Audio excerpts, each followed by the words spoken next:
Hello and welcome to the Art of Caro. In this video I'm going to be making a witch's hat and some hat pins inspired by Granny Weatherwax from the Discworld series by Terry Pratchetts.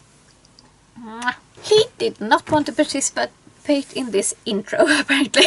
I've had a really hard time with what I want to say in this intro, so I'm going to try my best. There's so much awesome to say about Granny Weatherwax that I can't really put it into words without babbling, so I will be talking about the character Granny Weatherwax, so if that worries you, if you're about to read the books or anything like that, maybe not watch this, but I'm just going to be talking about the characters, not specifics of the plots or anything like that. So first I just want to say a bit about Granny Weatherwax. She is a very strong character, and she is the kind of character who does what needs to be done, despite the consequences to herself. And she's the kind of character who could very easily go to the bad. She is very powerful and could just take and be selfish if you wanted to, but she doesn't, and she is very aware about the choice to not do the bad, and she sort of resents the fact that she can't be selfish sometimes. But she makes that choice every day to be a good person, and I think that's really cool. I highly recommend reading books, especially the witches books, which Granny Weatherwax is in. So Granny Weatherwax, she is a old woman in the books, and there are some references to her when she's younger, obviously, since I'm younger and I don't really have interest to make any complex makeup to make myself look older. I'm attempting to make sort of a semi-casual Granny Weatherwax cosplay, and I've taken notes while reading the books or listening to the audiobook this time. And in regards to her hat, it is stated that she has a battered old hat, and in one of the books it talks about the making of the hat. The hat has wire stiffening to give it its shape. I think there was some mention of backgram in... No, it's a mention of the hat being starched. Yeah, and the hat is skewered onto her grey bun hairstyle with multiple hat pins, so we know she has a lot of hat pins. And it says a tall pointed witch's hat in another point in the books. I'm gonna make another video with making I have a skirt that fits this already, but I'm gonna make a sort of Edwardian shirtwaist to go with it to complete my Granny Weatherwax outfit. But I'm gonna be making a younger Granny Weatherwax. I'm sort of halfway through making the hat, and I've done some hat pins, and I wanted to talk specifically about this hat pin. It's a doll needle. Does this work? And I put these bees on it. It's a doll making needle. It is what it is, and I put the other ones, they are brooch needles that I got off of Witch, and they have this protector at the end that I just put on the other doll needle because I wanted some longer needles. I got these bees are just thumb tacks that I got at the dollar store, that I removed the needle on the back from it and put it onto this bead. And I want to talk about this because there is a whole thing about bees in relation to Granny Weatherwax. In some of the books they talk about the honey from her beehives and that it's nice and stuff like that. And this might be a bit of a spoiler to the plot of one of the books, so just skip ahead a bit if it will bore you. But she is the only witch that we know of that has managed to borrow the mind of a beehive, and I thought that this finery might not be something that Granny Weatherwax would acquire by herself, but it feels like something she would have gotten in a gift by Magrat Garlic or someone else for the bees, maybe baby Tiffany or something like that, and she would wear it just because it was a gift. And also I thought that hatpins might be very plain, but I thought that would be a bit boring for me, so I tried to keep them fairly plain but also a bit more interesting. And I thought, since the witches, they sort of get their stuff by trade, by people giving them stuff they have no more need for, or that they have extra of, and then they distribute the stuff they get from people to other people, and that has more need for it, and also some of that keeps it for themselves. I figured that her hatpin collection is gifts or stuff she got them for treating people or helping people with stuff with her magic and stuff like that, or like bribes from the dwarves to get her to leave them alone when she comes with her broom, and stuff like that. So that's my thought behind the hatpins, but I'm really happy with how this one turned out. Another thing is, I'm halfway through making the hat, and the hat turned out a bit bigger in the brim than I intended to, but I'm so fond of how it looks that I didn't want to change it, and that might be a bit too extravagant for Granny Weatherwax, but I think it's good rain cover. Even though witches don't get wet, they just get damp. Yeah, so yeah, let's get into the video and I will show you what I've got going on. There are many excellent patterning videos out there for how to pattern a witch's hat, so I'm not going to go through that here because I made some mistakes, and this was the first time I tried this, and it didn't turn out the greatest, but it went okay. The circumference of my cone turned out a bit smaller than the opening of my brim. I could fudge that a bit and get it to align decently, but it wasn't great. So I'm not going to explain what I did because I don't trust what I did. But if you just search patterning a witch's hat on YouTube, there are a lot of excellent instruction videos. But here I am transferring my pattern to some thick felt, and I just had this grey felt from it was all that was left on a of the felt in the store, so I got it at a discount. So I only had this grey felt, and I wanted to make a black witch's hat, so I'm going to cover that in some thrifted fabric that I have.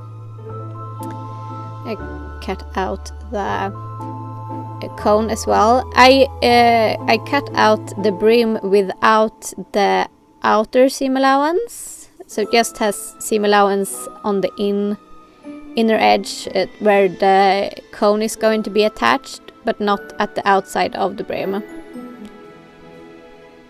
And then I'm doubling my fabric and cutting out the brim piece out of some polyester black fabric that I got at the thrift store, and doing the same for the cone. And I made two pieces for the brim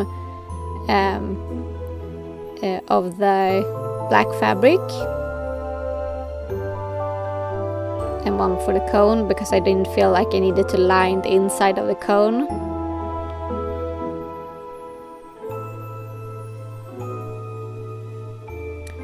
And then I'm pinning the what's going to be the underside of the hat brim to the felt.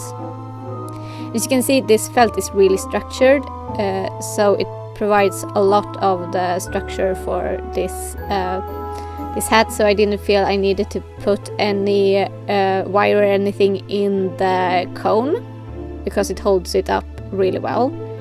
Here I'm using clips to clip together the cone, and then I'm stay stitching around the inside edge of the brim to keep the lining fabric where it was supposed to be, and then I'm stitching together the cone and pressing open the seam allowance as best I can. The felt doesn't really respond very well to ironing, so it was just to give it a bit more of a press. And then I'm trimming down the seam allowance as much as I possibly can.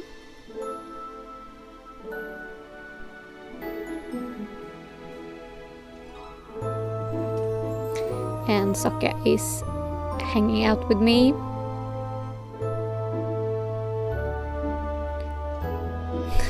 Getting some kisses and headbutting.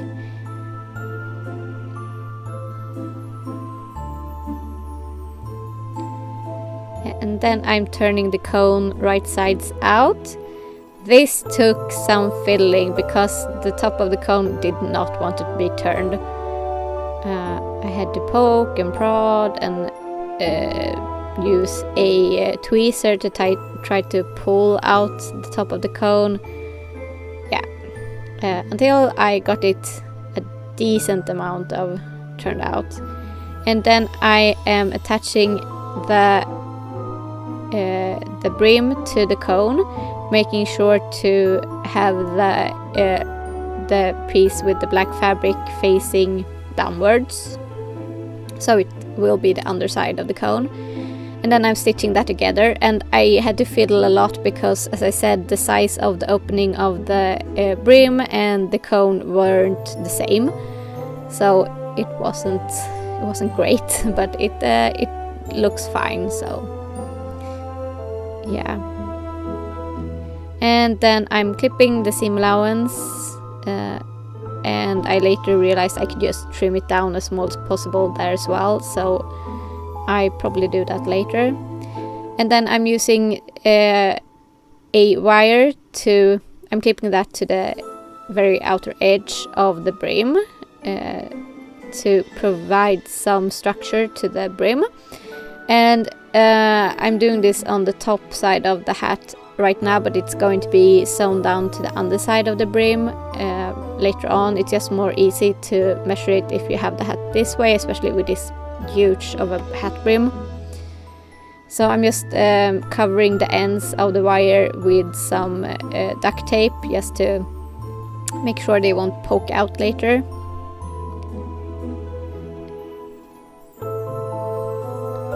And then I'm unclipping the wire and turning the hat upside down and clipping the wire down to the brim, and then I'm hand stitching it to the brim.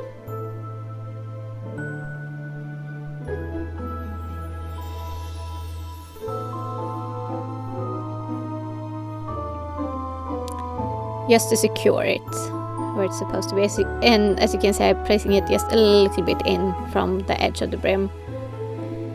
Then I'm pinning together the cone on the black fabric and stitching that, pressing open the seam allowances and trimming the seam allowances. And when I'm pressing the very top of the cone, I'm being very careful not to press too hard so it leaves a crease. I'm just trying to flatten out the seam allowance a little bit. And then I'm turning it right side out. This was a lot easier than with the felt. Then I'm pressing the outside. And then I am pinning the cone to the brim. This was again a bit fiddly because of the size difference. But I got it to work. It wasn't that huge of a difference, but it was enough to make it hard to stitch them together. And here I'm stitching them.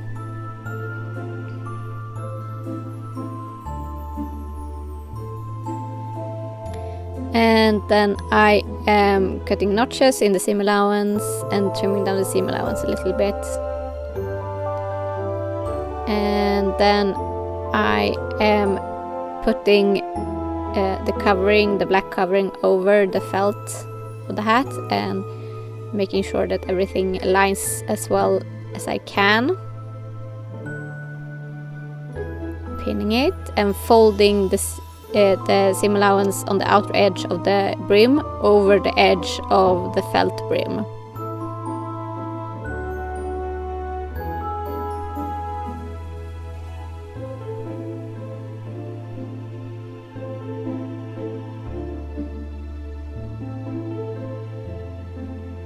Going all the way around doing that. And then I'm turning the hat upside down and folding in the seam allowance of the black fabric on the underside and pinning that to the seam allowance of the black fabric from the top side of the hat. And then I am basting that together to make it easier to hand sew.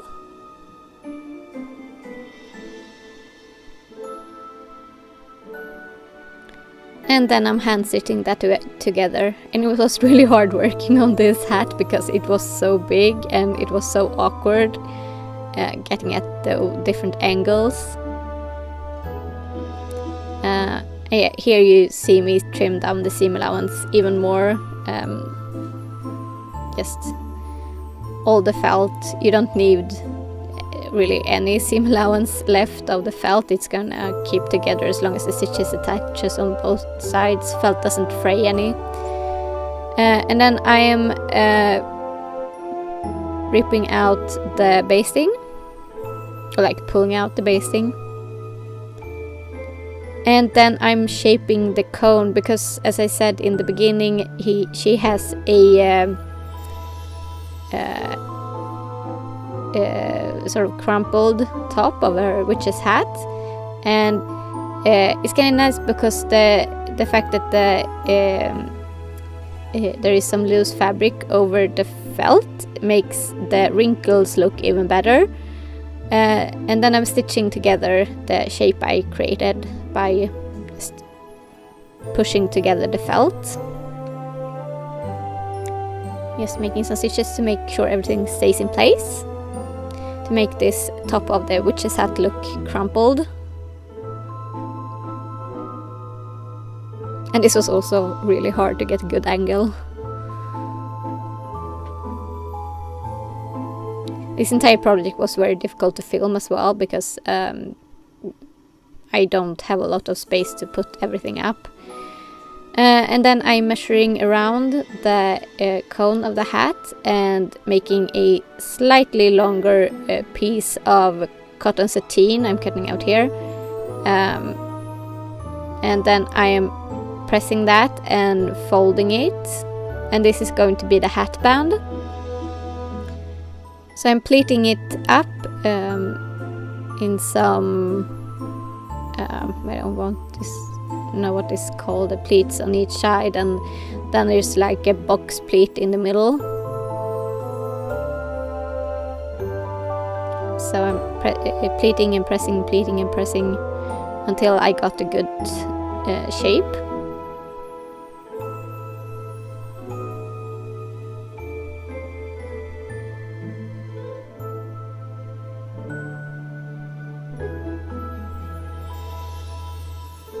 And it's I immediately love the hat a lot more when I put on the hat band. So the hat band does a lot for the look of the hat.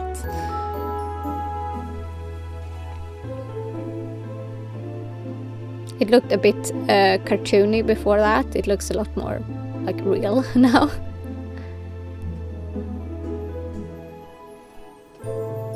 And then I'm hand stitching on the back side of my pleats to keep them all together. Just attaching them, making sure that none of my stitches is visible on the outside. That's why I'm flipping it over periodically, because I need to check that there are no stitches on the outside. And you don't want to stitch a whole lot and then flip it over and realize that all your stitches are visible and then have to pull it all out.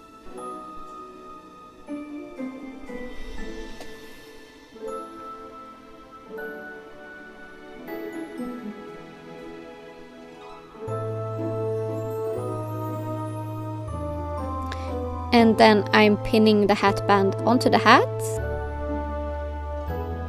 And as you can see, the cotton sateen has a bit of a blue shine to it, which makes everything looks a bit more interesting. Because it's still black, but it's a different shade of black. And I found that makes a lot for the look of a garment. You have different textures and different sort of color variations. Make even a like completely black garment look a lot more interesting if you have a few small variations in texture and sort of color base. And here I'm stitching together the ends of the band, stitching them together to make sure that everything is secure.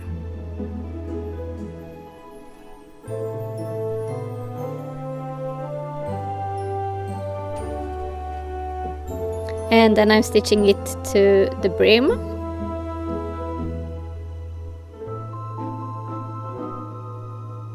Just tacking it down so it will stay in place.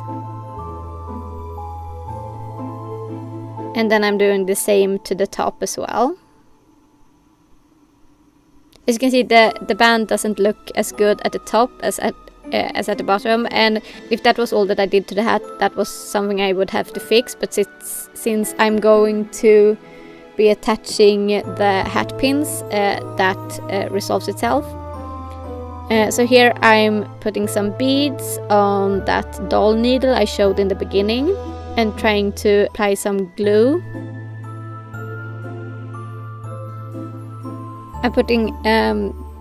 I'm gluing those beads to the hat pin I showed in the beginning, and then I'm gluing those beads to it.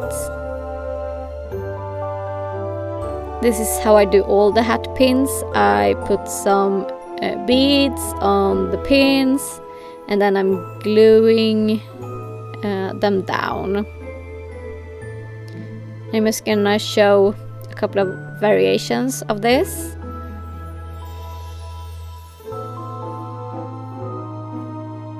And here are the first one I completed, and I need a lot more. So I picked out some more beads, and here I'm gonna glue them to the pins.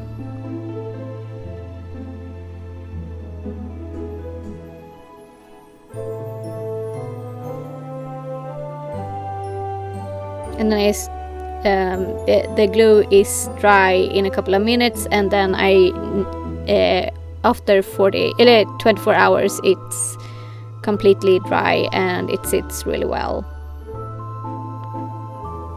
So I tried to keep myself to fairly neutral colors, but still a bit of variation, so it looked a bit like something that's been collected from several different people and over the years and stuff like that. And then I'm pinning all my hat pins to the hat, and I have more than those you see in the clip right now, because I realized after I put this on the hat that I needed a lot more to make it look like I wanted it to look.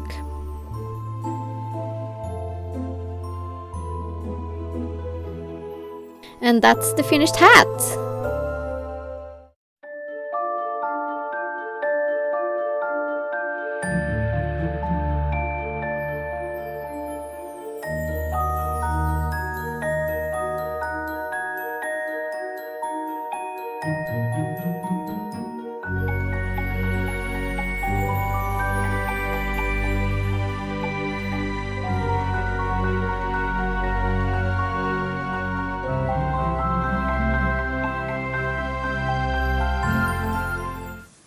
And this is the finished hat. I am so happy with it.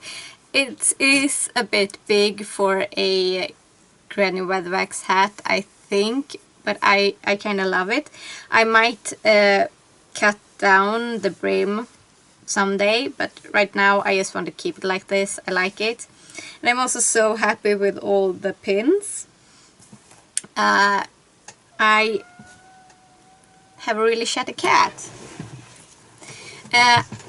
I'm really happy with the pins. I think they turned out really great, and I can use them on other hats as well since they are removable, like real hat pins.